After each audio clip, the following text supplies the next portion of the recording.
What's up, guys? Chris with Croft CNC here.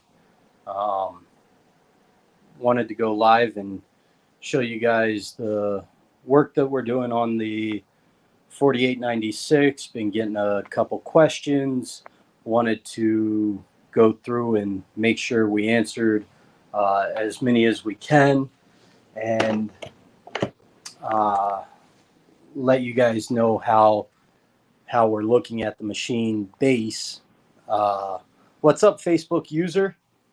Um, Another Facebook user. If you guys would click the link up below or up above to let me see your names whenever you're posting. It doesn't download anything or anything like that. It just lets StreamYard know who it is. Uncle Carlito in the house. What's up, man? Good to see you. So as I was saying, I'm just going through showing you guys kind of what we did here. So let me turn the camera around. Let's see, settings, camera, back, done.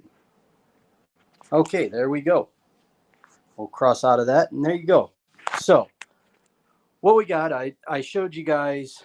What's up, Steve Rita? How are you? If you click the link up above in the description, it'll actually let me see your Facebook profile picture and name. But anyways, we got this side leveled out. We made it plumb. Okay, so the way that we made it plumb was we used the digital protractor. Let me grab that quick. Oh boy.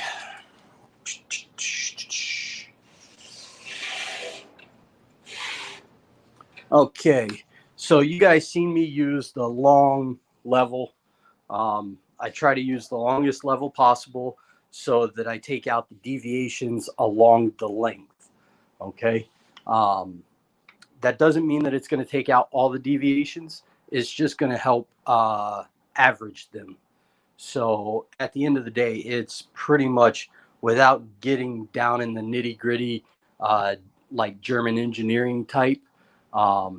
Whenever you do stuff in a machine shop and stuff, you're going to have a couple other add-ons that you're going to do. But for home machines, this is a really good way to do it. So I just turn on my digital protractor. As you can see, digital protractor is at 0.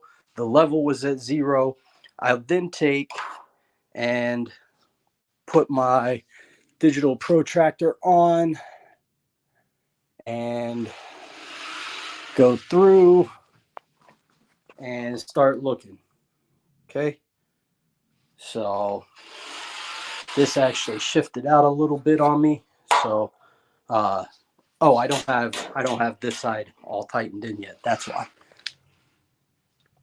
But what I'll do is I'll take that reading, I'll kick this leg out, I'll tighten all the bolts. Once I tighten all the bolts down, I'll make sure that the blocks are zeroed out.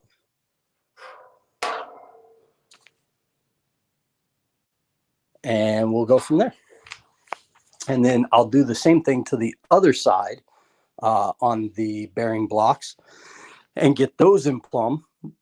And then I'll go through, and after I go through there, I'll take my long aluminum level and I'll put it against the setup here, and then I'll kick that back end or that side over there.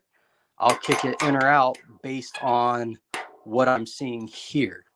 Now I have put this square up to a 90-degree a machine Blanchard ground 90-degree angle square and a granite surface block for height indicators, and made sure that this square was actually a true 90-degree square. Just so you guys are fully aware, you always need to check your squares, especially you guys buying those Harbor Freight aluminum or Harbor Freight junk metal ones. the speed squares that they sell, um, the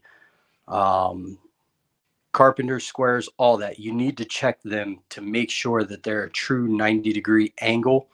An easy way to do that is the 2-3-4 rule, or yeah, the 2-3-4. Yes, um, or whatever you may see here.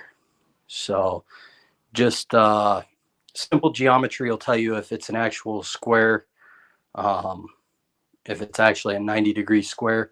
Uh, levels levels are pretty good, but they're only as good as the shape you keep them in. If you lean them against a wall, they will start to take a bow. So make sure that you're taking care of your tools so that they can take care of you. But like I said, these are cool. They are not the end all be all. Okay, so just know that. Um, when you see these, they do have a tolerance on them, and when they have a tolerance on them, you will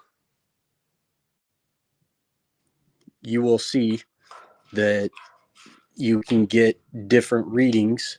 Um, so just understand whenever these say 90 degrees, it's plus or minus. Um, you know, and go from there. So that's kind of where we're going. As you can see, this side is already tightened in.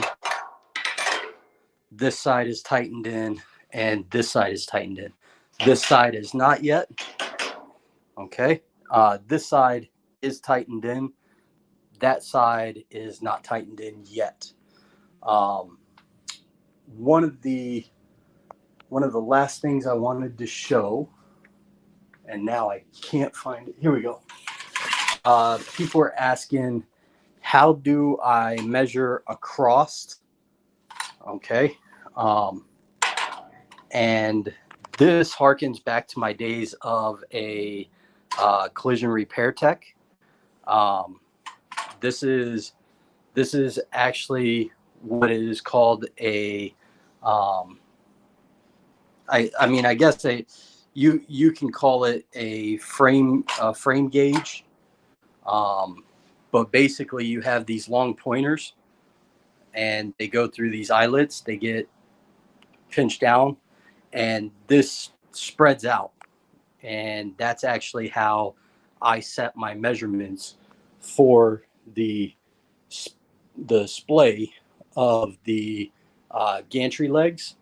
I will set the splay based on the inside to inside measurement with a point off of the tram bar, and then I'll put it point here and a point here, and I'll put a point over on that edge to that edge, or to that edge bearing, um, and I'll make sure that we're the right width apart, and that'll help take some pressure off of the moving mass, and let the bearings last a little bit longer, not have as much stress on them, and know that you're cutting really well and not binding up. Okay. Another thing is, I get guys asking all the time, what about those screws for the greasing? Just make sure you have good Allen keys, um, and make sure you don't Superman them on. That's where you turn it, it's good, and then you go, okay, I've got a reef on it, and you break the corners off of the screws that go in there. But basically, just pack this with some high tack, heavy duty grease, and wipe this rail down with some 321 long lasting penetrating oil. And then on the Z axis, make sure you do some grease and oil on the rails and the screw area. So the actual screw, um, you want to have uh, oil on the screw, on the linear rails. You want to have grease on the bearings and the anti-backlash nut. And that'll be what you need there. But basically, just by using your squares, a level, you can get this thing, like we'll probably move that side over there so that it's in square. And then just make sure you do your splay measurements. And then I'll do my diagonal measurements and my diagonal levels just to be sure that everything's going to work out well and that I have the taper of the floor taken out. And you can see right now so I used paint sticks and wood for right now, just to get my machine base leveled. And then what I'll do is I will actually use an epoxy that I'll epoxy a pad down with a screw going out of it, and I'll actually put my machine down on that and I will adjust it so that my machine doesn't move at all. This is not something that you guys have to do. This is something that I personally do. And the reason that I personally do it is because I like doing it that way. There's no other reason. I just like doing it that way. So I'll actually get some all thread and I'll make some wide feet that I can epoxy down to the floor. And what that does for me is that helps stabilize each leg. And then it also keeps it from walking across the garage during heavy movement and heavy cutting and vibration and stuff like that. So, yep, that's where we're at, guys. All right. So you guys be seeing videos here shortly with, so I built a 5-axis controller